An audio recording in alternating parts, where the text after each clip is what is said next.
সংবাদের না, সংবাদটা কমিউনিকেশনটা ঠিক মতন হয়নি, কেননা ইনকমপ্লিট কমিউনিকেশনেই তো জিনিসটা কনফিউশন হয়েছে। সবাই মানে মিস ইন্টারপ্রিট করে উঠছে যে সেটা এই ইদানিংকালে হয়তো এই ডেথগুলো হয়েছে বা এই নাম্বারটা এসেছে। হ্যাঁ, এই নাম্বারটা যে কিউমুলেটিভ, এটাতেও আমাদের স্ট্রেস করা দরকার, বা এই পিরিয়ডটা একটু মেনশন করা থাকলে ভালো।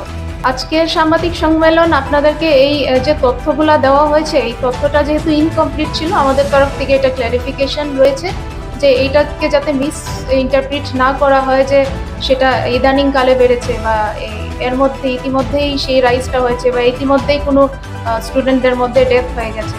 তার জন্য আজকের এই প্রেস কনফারেন্স।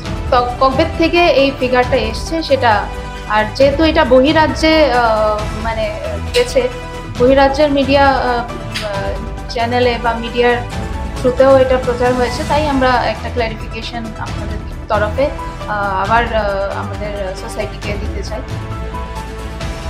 সংবাদের নাম্বারটা ঠিক ছিল, আমি আবারও করে বলছি, সংবাদের নাম্বারটা ঠিক ছিল, কিন্তু পিরিয়ডটা মেনশন না থাকায় সেটা একটু মিস ইন্টারপ্রিটেশন হয়েছে, বা সেটা হয়তো মানে আমাদের রাজ্যে বা বিভিন্ন রাজ্যে বহিরাজ্যে সেই জিনিসটাকে নিয়ে হয়তো একটু কেউ সৃষ্টি হয়েছে।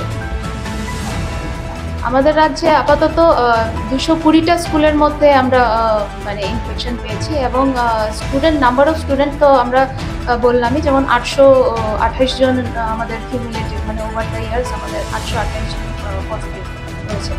কিন্তু যেহেতু আমরা বলছি তারা যখন রেজিস্ট্রেশন করেছিলেন তখন স্টুডেন্ট হিসেবে রেজিস্ট্রেশন করেছিলেন, তাই এখন হয়তো অনেকে স্টুডেন্ট নাও থাকতে পারে।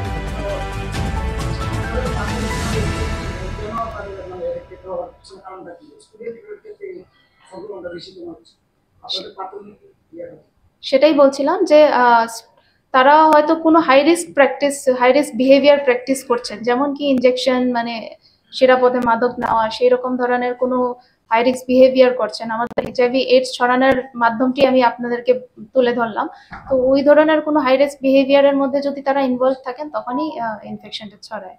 প্রতি মাসে বা